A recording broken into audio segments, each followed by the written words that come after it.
من شہیدہا فکریہا کان کمن کان غاب عنہا۔ آقا کریم علیہ السلام نے فرمایا زمین میں کسی جگہ پہ گناہ ہو رہا ہے، بندہ وہاں موجود ہے ایک دیکھنے والا، اسے پتا ہے کہ یہاں گناہ ہو رہا ہے، لیکن کان من شہیدہا فکریہا، جو بندہ موجود ہے نا وہ کر کچھ نہیں سکتا، وہ کر کچھ نہیں سکتا، وہ دل میں اس کو برا جانتا ہے، فکریہا اس کو ناپسند کرتا ہے، بڑا پریشان ہے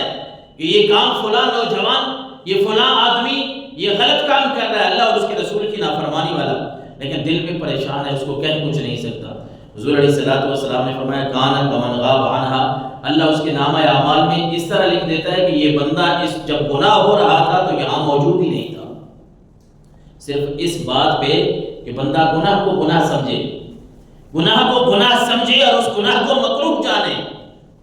ناپسند کرتا ہے، وہ کھڑا وہاں ہے، اس کے سامنے گناہ ہو رہا ہے،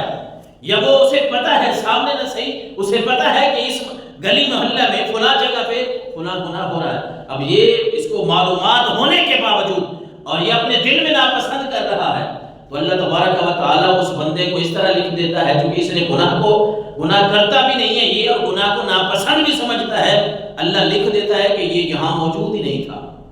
اور اس کے برخلاف اللہ کے نبی نے فرمایا وَمَنْ غَابَ عَنْهَا فَرَضِيَهَا، ایک بندہ ایسا ہے جو یہاں گناہ ہو رہا ہے وہ وہاں موجود نہیں ہے، ہے کس کے اور علاقے میں، اسے پتہ چلتا ہے کہ فلاں گلی محلے میں گناہ ہو رہا ہے، اللہ کے نبی نے فرمایا وہ بڑا راضی ہوتا ہے، بڑا پسند کرتا ہے اس بات کو، خوش ہوتا ہے کہ ہاں وہاں گناہ ہو رہا ہے، یہ دل میں خوش ہو رہا ہے۔ تو اللہ کے نبی نے فرمایا یہ نہ سمجھے کہ میں وہاں موجود نہیں تھا، کانا کمن شاہدہا، اللہ اس کے نامہ اعمال میں اس طرح لکھ دے گا جس طرح یہ اسی طرح اسی جگہ پہ موجود تھا جہاں گناہ ہو رہا ہے۔ یعنی بندے کے لیے اتنی اللہ نے آسانی کی ہے کہ جس جگہ پہ اللہ کے نبی نے فرمایا گناہ ہو رہا ہے، اگر ہم اس کو برا ہی سمجھیں گے تو اللہ تعالیٰ ہمارے لیے یہ لکھ دے گا کہ یہ یہاں موجود ہی نہیں تھا۔ حضرت علی المرتضیٰ شیر خدا مولا کائنات نے فرمایا کہ نیکی کو نیکیوں کا حکم دینا اور برائی سے روکنا بہترین جہاد ہے۔ ایک جہاد تو وہ ہے کہ بندہ اللہ کے راستے میں لڑنے کے لیے جاتا ہے، تلوار چلاتا ہے، وہ اپنی جان دے دیتا ہے یا کافروں کی جان دیتا ہے، جس کو جہاد کہتے ہیں، لیکن مولا علی المرتضیٰ شیر خدا نے فرمایا لوگوں کہ بہترین جہاد یہ ہے کہ بندہ نیکیوں کا حکم کرتا رہے اور برائیوں سے روکتا رہے جتنی اس کی طاقت ہے۔ حضرت ابو سعید خدری رضی اللہ تعالیٰ عنہ فرماتے ہیں نبی پاک صلی اللہ علیہ وسلم نے ایک دفعہ صحابہ کرام کی تربیت فرمائی، آپ نے فرمایا اِیَّاکُمْ وَالْجُلُوسَ عَلَى الطُّرُقَاتِ، کہ جب راستے میں صحابہ کرام کو آپ صلی اللہ علیہ وسلم نے کھڑے ہوئے دیکھا، یہ ہمارے لیے بھی عبرت ہے، نصیحت ہوگی اس حدیث رسول صلی اللہ علیہ وسلم کو سن کے کہ ہم اگر کسی ایسی جگہ پہ بغیر کام کے کھڑے ہو جاتے ہیں جہاں لوگوں کو تنگی ہوتی ہے،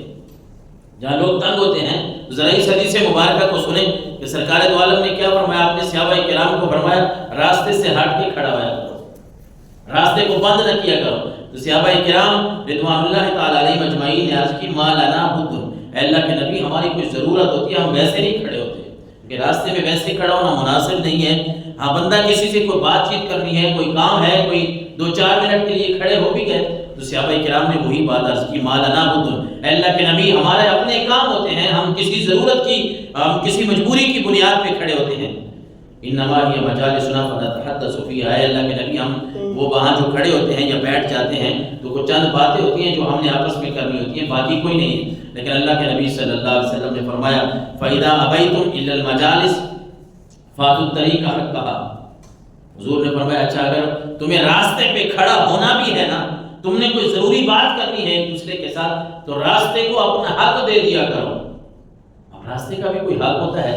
صحابہ کرام نے یہی سوال کیا وَمَا حَقُّ الطَّرِيقِ، اے اللہ کے نبی راستے کا کیا حق ہے، گلی کا کیا حق ہے، وہ سڑک کا کیا حق ہے؟ آقا کریم علیہ السلام نے فرمایا ہاں راستے کے بھی حقوق ہیں،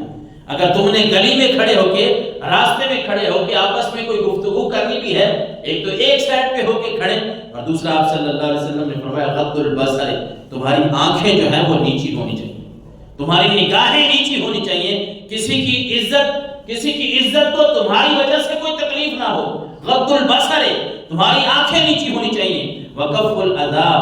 اور راستے میں اگر کوئی تکلیف دہ چیز پڑی ہے تو وہ بھی تم نے ہٹانی ہوگی، یہ بھی راستے کے حقوق میں سے ہے۔ اور فرمایا میرے آقا علیہ السلام نے کہ راستے کے حقوق میں سے ورد السلام، اگر کوئی تمہیں سوال کرتا ہے تو اس کا جواب دینا یہ بھی راستے کے حقوق میں سے ہے۔ اور پھر فرمایا وَأَمْرٌ بِالْمَعْرُوفِ وَنَهْيٌ عَنِ الْمُنکَرِ، میں بات اس پہ کرنے لگا تھا، یہ آخری جو 2 جملے ہیں نا یہ ہمارے موضوع کے مطابق ہیں کہ بندے کو نیکی کا حکم کرنا اور برائی سے روکنا، یہ کتنا اہم مضمون ہے کہ اللہ کے نبی فرما رہے ہیں اچھا اگر تم نے راستے میں کھڑا ہونا بھی ہے نا، گلی میں تم کھڑے ہو تو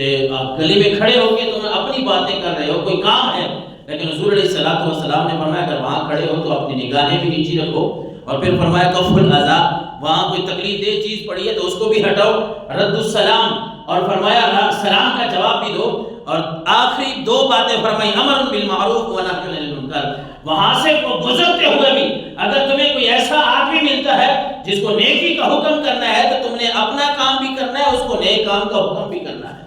نہی عن المنکر، کھڑے تم اپنے کام کے لیے ہو، تمہارے ساتھ کوئی گزرتا ہے اگر اس میں کوئی برائی پائی جاتی ہے اور تم اس سے روک سکتے ہو تو اللہ کے نبی فرما رہے ہیں تم نے امر بالمعروف بھی کرنا ہے، نیکی کا حکم بھی کرنا ہے لوگوں کو، اور برائی سے روکنا بھی ہے، اور کھڑے کھڑے اپنا کام بھی کرنا ہے۔ یعنی اتنا اہم کام ہے یہ امر بالمعروف اور نہی عن المنکر کہ اللہ کے نبی فرما رہے ہیں تم اپنا کام اگر کر رہے ہو اور تھوڑی دیر کے لیے رکے ہو، لیکن اس بات کو پھر بھی یاد رکھو کیونکہ لوگوں کا جہاں بھی مسلمانوں کا نفع ہونا، جس کام میں بھی مسلمانوں کو فائدہ ہو، مسلمانوں کو جس کام میں نفع ہو،